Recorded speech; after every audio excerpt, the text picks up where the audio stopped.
하고 있고요. 지금 뭐 첨단 기술이 지금 굉장히 우리의 삶에서 적용하면서 뭐 지금 5G 시대라고 해서 더 빨리 이런 세대의 시대에 지금 우리가 살아가고 있습니다. 근데 우리가 한 번쯤 이런 급박하게 돌아가는 새로운 기계들이 하룻밤만 자고 일어나면 계속 생겨나는 이런 세상에 살아가면서 우리가 한 번쯤은 생각해야 될 게 뭐냐? 바로 우리의 마음이라는 겁니다. 우리의 마음은 점점 더 이렇게 빠른 세월 속에서 살아가게 되고 더 좋은 문명이 우리 가운데 있는데 우리 마음은 점점 더 황폐해지고 있다는 것이 조금 비극인 거라고 저는 생각이 됩니다. 왜 그러냐? 최근에 병원의 통계를 보면 이 정신의학과를 찾는 환자가 굉장히 많대요. 제가 어렸을 때만 해도요, 이 수원의 근처에 용인에 정신병원이 있었습니다. 친구들과 우스갯소리로 막 이상한 짓 하면 너 저기 하얀 병원, 정신병원, 용인 정신병원에 가야 되겠다 뭐 이런 말을 할 정도로 정신의학과라는 어떤 정신병원이라는 자체가 많지 않았어요. 굉장히 특이했다라는 거예요. 근데 그 병원을 찾는 환자들이 우리가 종합병원에만 가보더라도 가정정신의학과라는 이 의학과, 이 정신의학과 이 병동이 굉장히 사람들이 많아지고 있어요. 여러분 몸의 질병만큼이나 우리의 마음의 병도 점점 더 이 사회에 심각한 문제가 되고 있다는 것입니다. 여러분 우리가 지금 계속해서 몇 주 동안 우리 교회에서 이 하나님의 말씀을 통해 우리의 내면의 모습을 좀 들여다보고 있지 않습니까? 여러분 왜 내면의 모습을 들여다보고 있습니까? 여러분 이렇게 교회에 오실 때 굉장히 화려한 모습으로 정말 누구신지도 모를 정도의 그 변장과 화장을 아주 그냥 멋있게 이렇게 디테일하게 하시면서까지 오시잖아요. 그렇죠? 정말 좋은 모습이에요. 이쁜 멋있는 옷을 입고 화장을 정성껏 하고 주님 앞에 나오신다는 것은 그만큼 주님을 중요하게 생각하기 때문에 오시는 거라고 생각이 됩니다. 나쁜 게 아니에요. 근데 중요한 건 뭐냐? 그 겉모습만큼이나 우리의 내면의 모습도 살펴볼 수 있어야 된다는 것입니다. 겉모습을 꾸미는 것만큼이나 우리의 내면도 꾸밀 수 있어야 된다는 것입니다. 다시 말해 겉모습만의 어떤 신앙인의 모습으로 살아가는 게 아니라 진짜 우리의 내면의 모습이 성령으로 충만해서 진정한 신앙인의 모습으로 살아갈 수 있어야 된다는 것입니다. 여러분 교회를 다니면서도 신앙생활을 하다 보면 가끔 이해할 수 없는 행동과 어떤 이해되지 아니하는 어떤 말을 하는 사람들이 종종 있습니다. 여러분 그런데 그런 사람들을 자세히 살펴보면 우리의 어떤 말과 행동의 시작이 어디서부터 시작이 되냐라는 거예요. 정말 생각지도 않은 어떤 신앙인의 모습으로 살아가야 될 사람들이 엉뚱한 말과 엉뚱한 행동을 하는 경우가 종종 있지 않습니까? 여러분 그 시작은 바로 어디서부터 시작이 되느냐? 바로 우리의 사람의 생각에서부터 시작된다는 것입니다. 여러분 우리가 구원받았다는 것, 단순히 천국으로 들어갈 수 있다는 것으로만 만족하는 것이 아니에요. 그걸로 끝나면 안 돼요. 오늘날의 기독교인들의 가장 큰 문제점이 뭐냐? 천국 가면 모든 것이 다 끝났다라고 생각하기 때문에 우리 예수 그리스도를 믿음을 통해서 천국으로 가면 다 됐다라고 생각하기 때문에 여러분 그와 동시에 우리가 중요하게 생각해야 되는 게 있습니다.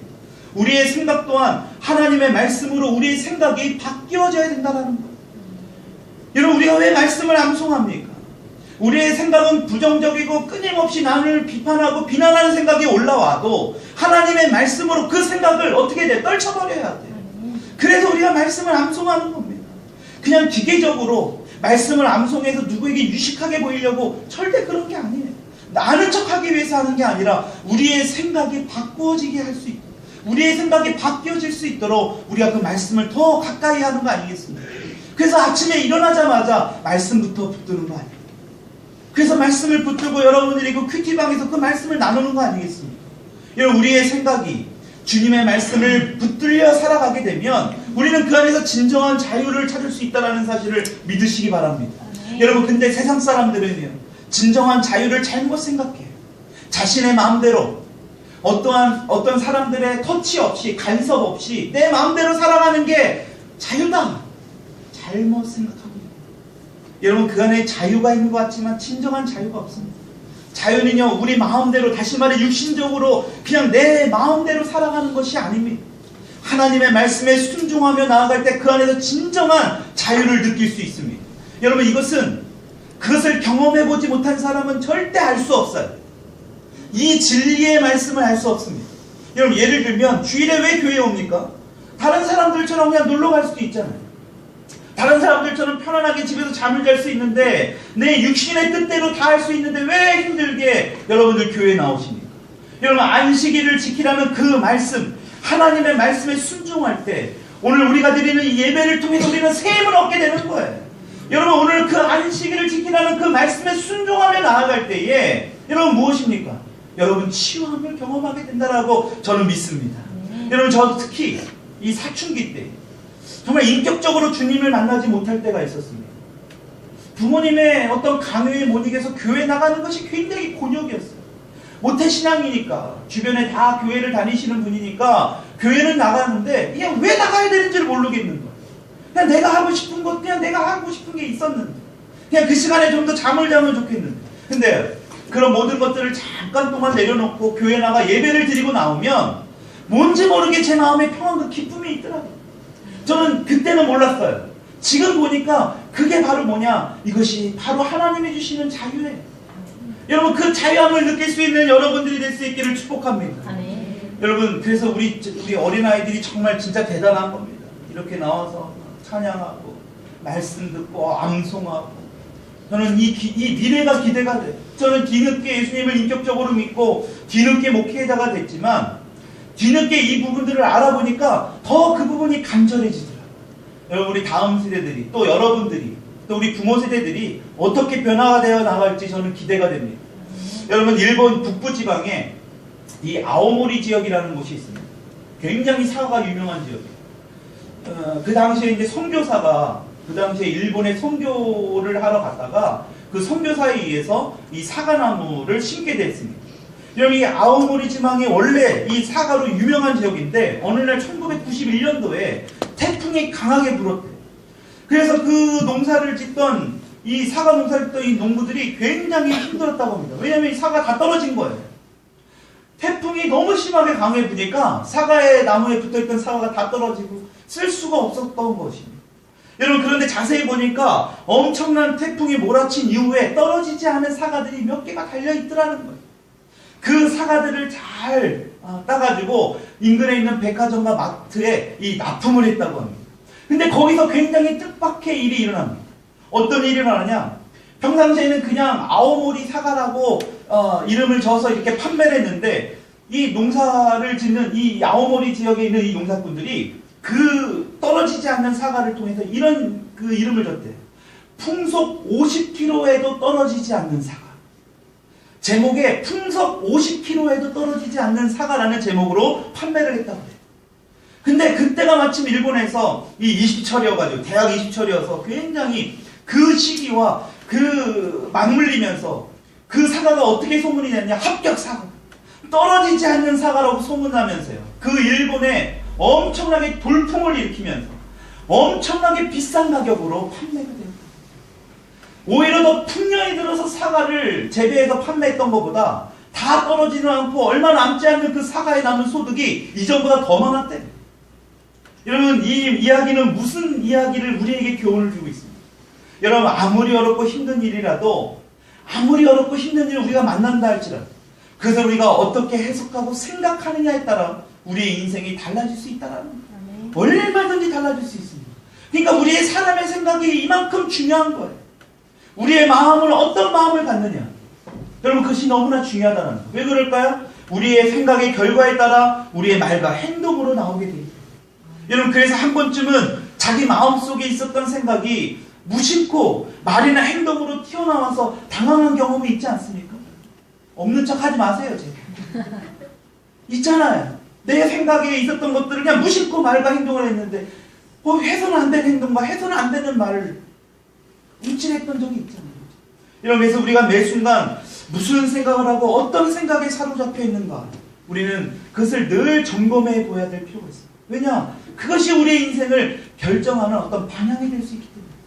여러분 그래서 우리가 방금 전에 읽었던 이 말씀, 본문 말씀을 새 번역으로 이렇게 한번 읽어보시면 좋겠습니다. 이렇게 말씀하고 있어요. 같이 한번 읽어볼까요? 시작! 그 무엇보다도 너는 내 마음을 지켜라. 그 마음이 바로 생명의 근원이기 때문이다. 여러분 생각에도 근원이 있는데 천국에 빛이 생각이 있다면 지옥에는 어두움의 그런 생각이 있다라는 거예요. 천국에 빛이 생각이 있는 반면에 지옥의 어둠의 생각이 우리 사람들에게 있다. 여러분, 앞서도 말씀드렸지만 우리가 빛의 생각을 받아들이게 되면, 우리가 계속해서 그 빛의 생각을 하게 되면 어떻습니까? 우리의 말과 행동에도 감사와 기쁨이 넘쳐나는 거예요. 한 주 동안의 삶에 우리가 왜 감사를 나눠요? 여러분, 솔직히 말하면 감사할 제목보다 어려운 일들이 더 많았어요. 힘든 일도 많았을 거다. 불평과 불만이 막 내 입에서, 생각에서 유동치는 경우도 있어요. 근데 우리가 왜 굳이 감사의 말을 하려고 합니까? 빛의 생각을 붙들기 위해서. 여러분, 반대로 어둠의 생각을 받아들이면 어떻습니까? 우리 마음 가운데 두려움과 분노와 어떤 염려와 근심과 어떤 질투와 시기와 미움의 생각들이 자꾸 우리를 힘들게 해요. 여러분, 이런 감정들이 어떻게 됩니까? 나중에는 우리 몸 안에서 파괴적인 에너지를 만들어버려요. 그래서 결국 우리의 몸과 마음을 병들게 한다는 것입니다.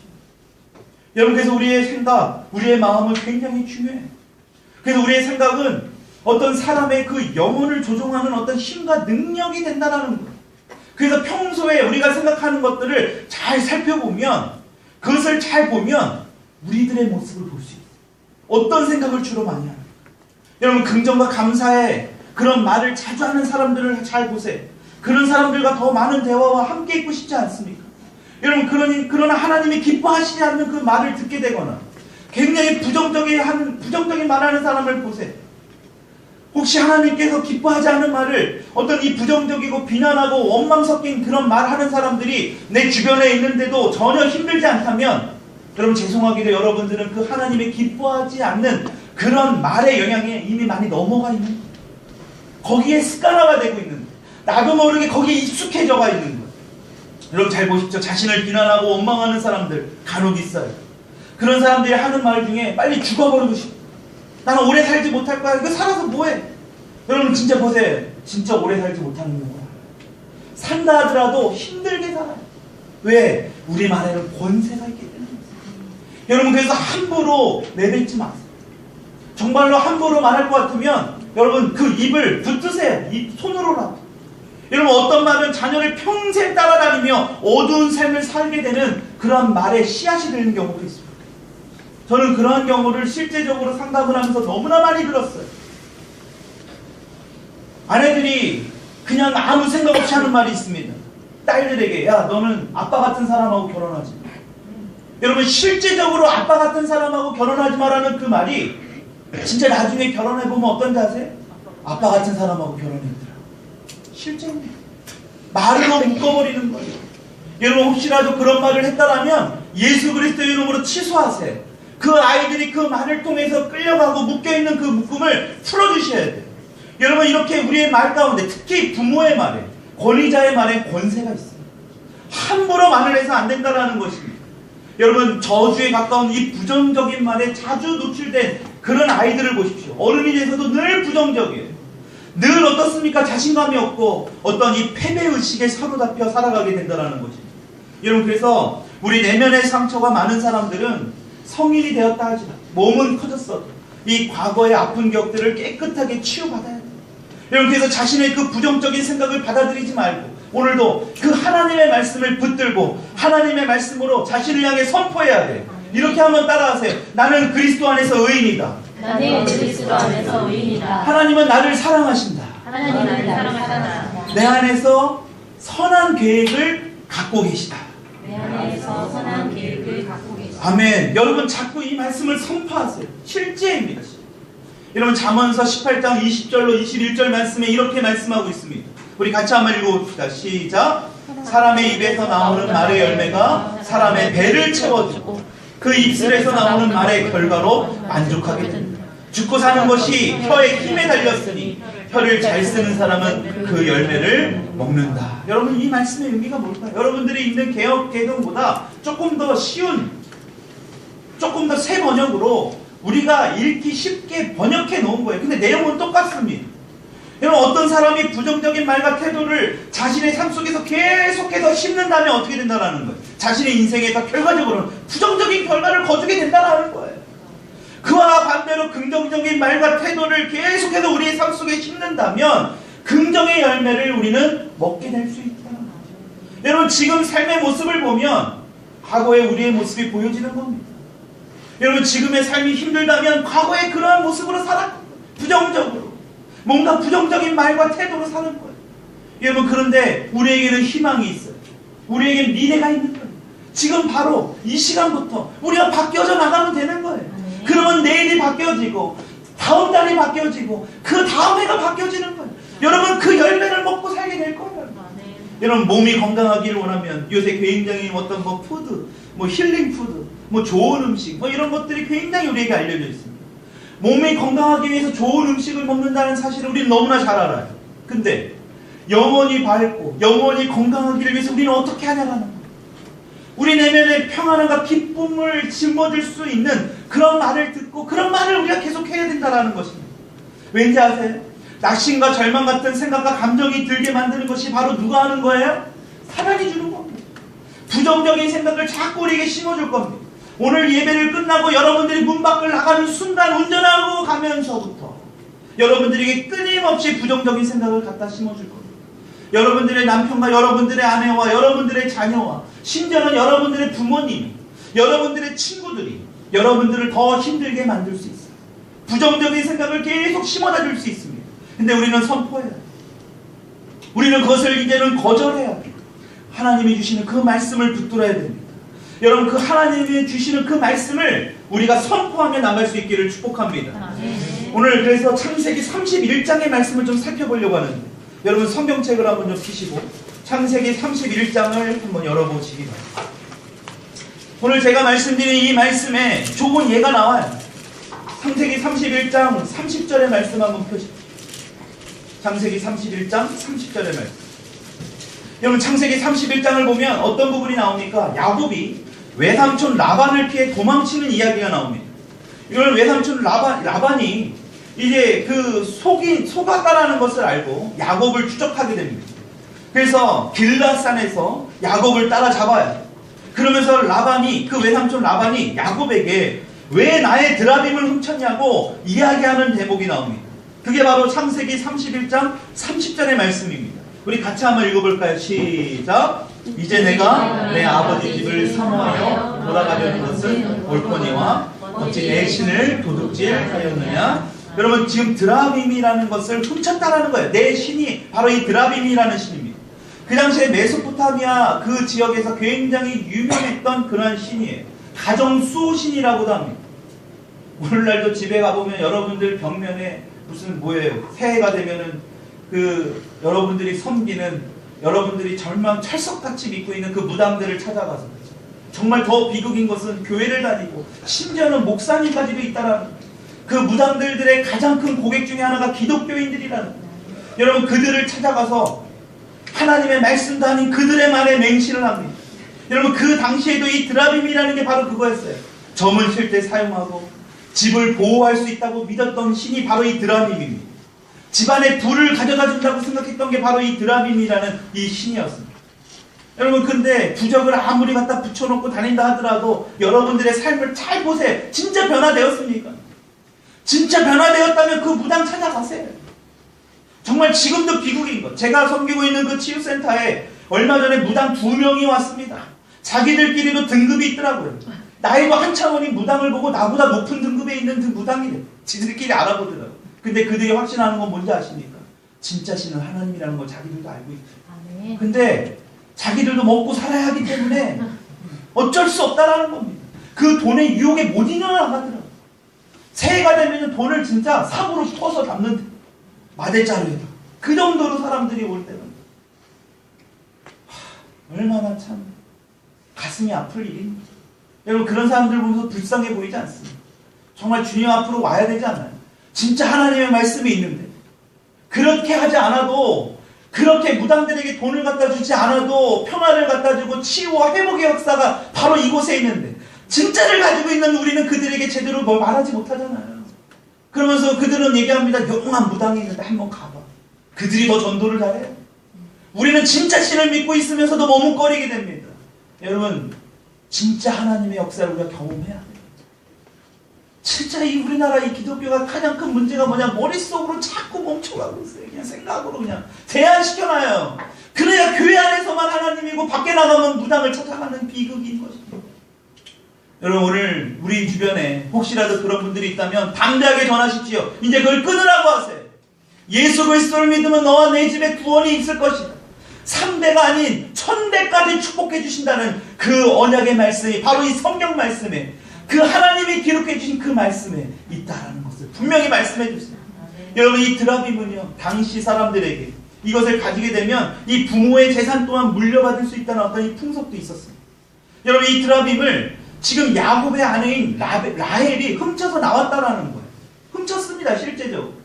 여러분 그런 것을 볼 때 라헬은요, 하나님을 온전히 신뢰하고 어떤 이 야곱과는 달리 정말 아직까지도 라헬은 우상 숭배를 끊지 못했던 것으로 보여질 수 있습니다. 여러분 야곱은 지금 사랑하는 아내 라헬이 아버지의 드라빔을 몰래 훔쳐왔다는 사실을 전혀 모르고 있습니다.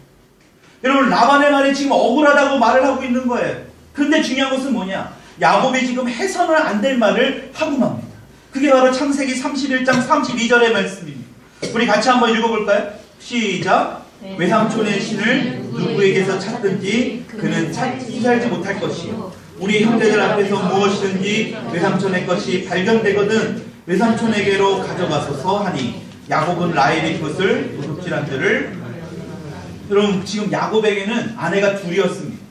바로 레아와 라헬이에요. 근데 이 야곱은 언니 레아보다 라헬을 더 많이 사랑했습니다. 더 많이 좋아했어요. 여러분 자신이 가장 사랑하는 여인 이 라헬에게 야곱은 지금 본의 아니게 저주를 한 거예요. 32절의 말씀을 보니까 뭐라고 나와 있어요? 외삼촌의 신을 누구에게서 찾든지 그는 살지 못할 것이다. 여러분 진심으로 이 라헬이 훔친 걸 몰랐던 겁니다. 본의 아니게 한 말이에요. 여러분 그래서 우리는 함부로 말을 하거나 맹세를 해서는 안 돼요. 여러분 실제적으로 어떻게 됐습니까? 본의 아니게 이런 말을 하고 났는데 야곱의 가장 사랑했던 라헬이 어떻게 됩니까? 안타깝게도 얼마 지나지 않아서 라헬이 베냐민을 낳다가 죽게 됩니다. 여러분 그것이 창세기 35장 16절 20절에 그렇게 나와 있어요. 안타깝게도 진짜로 죽게 되는 거예요. 여러분 물론 야곱은 라헬이 드라빔을 훔쳤다는 것을 전혀 알지 못했고 그냥 무심코 내뱉던 말이었습니다. 여러분 그 말은 결국엔 저주가 되어서 라헬을 죽음에 이르게 한 것입니다. 여러분 이 말이 굉장히 좀 황당하게 들리십니까? 여러분 전혀 그렇지 않습니다. 여러분 지금 야곱은 어떤 인물입니까? 아브라함의 언약을 물려받은 아브라함의 손자예요. 그래서 아브라함의 하나님, 이삭의 하나님, 야곱의 하나님이라고 부르는 거예요. 여러분 그 정도로 야곱은 굉장히 뭔가 권위에 있는 인물이에요. 여러분 그 야곱의 말에 능력이 있었던 거죠. 게다가 야곱은 어떻습니까? 더 이상 야곱이 아닌 하나님이 뭘로 바꿔줬어요? 이스라엘이라는 이름으로 바꿔줬어요. 여러분 또 하나, 지금 라헬이요, 아이를 낳다가 죽은 것이 그냥 우연이 아니라는 것이 또 한 번 증명이 됩니다. 그게 바로 뭐냐? 창세기 31장 34절 35절의 말씀입니다. 우리 같이 한번 읽어봅시다. 34절 35절 시작. 라헬이 그 드라빔을 가져가 그 위에 라반이 그 장에서 찾다가 찾아내지 못하매 라헬이 그 아버지에게 이르되 마침 승리가 있어 일어나서 영접할 수가 없사오니 내 주는 좋아하지 마소서. 라반이 그 드라빔을 찾다가 찾아내지 못하매. 여러분 지금 보세요. 라헬은 지금 아버지 라반이 드라빔을 찾으러 자신의 장막까지 왔습니다. 그때 숨겨야 되니까, 이 드라빔을 숨겨야 되니까 그 낙타의 안장 위에 숨겨놓은 거예요. 그리고 그 아래에 드라빔을 숨기고 그 생리를 한다라는 그 거짓말로 내려가지 않고 있습니다. 그 당시에 생리를 한다라는 건 굉장히 불경하다라고, 굉장히 뭔가 좀 더럽다라고 사람들에게 봤거든요. 그 시대적인 풍습이 그랬거든요. 여러분 근데 이 말을 잘 보십시오. 여자의 생리는 뭐와 결속되어 있습니까? 출산과 연관되어 있다는 거예요. 여러분 생리는 여성의 출산과 굉장히 깊숙한 관련이 있지 않습니까? 여러분 아기를 낳는 것과 관련된 이 생리를 핑계로 거짓말했던 이 라헬이 실제로 아기의 출산과 함께 죽음을 맞이했다는 거예요. 여러분 어떻게 우연이라고 할 수 있겠습니까? 그래서 우리 예수님께서 이렇게 말씀하신 거예요. 우리에게 그 말씀을 우리에게 말씀하시고 이렇게 가르치고 이렇게 행하라는 거예요. 마태복음 5장 33절로 34절의 말씀입니다. 우리 같이 한번 읽어봅시다. 시작. 옛사람들에게 이르기를 너는 거짓 맹세를 하지 말아야 하고 내가 맹세한 것은 그대로 주께 지켜야 한다는 것을 너희가 또한 들었다. 그러나 난 너희에게 말한다. 아예 맹세하지 말아라. 하늘을 두고도 맹세하지 말아라. 그것은 하나님의 보좌이기 때문이다. 그 이후에 땅을 두고도 맹세하지 말아라 하고 나옵니다.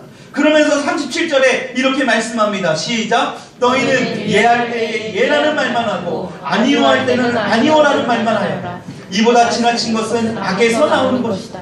여러분, 우리는 이렇게 하나님의 자녀를 함부로 저주해서는 안 돼요. 하나님의 자녀인 우리가 함부로 우리 입술을 통해서 남을 저주하거나 헐뜯어서는 안 되는 거예요. 여러분, 소위 목회자를 가리켜 하나님의 기름 부으신 종이라고 합니다. 그래서 목회자를 욕하면 안 된다고 옛날 부흥 강사들이 굉장히 많이 강조했어요. 여러분, 그러나 그것은 전혀 성경적인 말이 아닙니다. 물론 목회자가 하나님의 기름 부으신 종은 맞습니다. 근데 그건 목회자에만 해당되는 게 아니에요. 그리스도인이라면 누구나 다 하나님의 기름 부으신 종이에요. 무엇보다 하나님이 여러분들을 너무나 사랑하는 그런 자녀라는 거예요. 그러나 하나님의 사랑하는 자녀를 험담하고 뒷담화한다? 저주한다? 여러분, 그것을 행해서는 안 된다는 것입니다. 전도서 10장 20절의 말씀을 읽고 오늘 말씀을 마칠까 합니다. 우리 같이 한번 읽어봅시다. 시작. 심중에라도 왕을 저주하지 말며 침실에서라도 부자를 저주하지 말며 공중의 새가 그 소리를 전하고 날짐승이 그 일을 전파할 것입니다. 여러분, 심중에라도라는 게 뭐예요? 마음속으로라는 거예요. 마음속으로. 저주하지 말래. 침실에서라도 그 부자를 저주하지 말래. 그러면 어떻게 한대요? 공중의 새가 전한대요. 날짐승이 그것을 전파한대요. 여러분, 지금 나는 어떤 생각을 하며 살고 있습니다. 내 생각을 통해서 끊임없이 어떤 말을 지금 하며 살고 있습니다. 어떠한 말이 내 입에 달라붙어서 그 말을 늘상 하고 있습니다.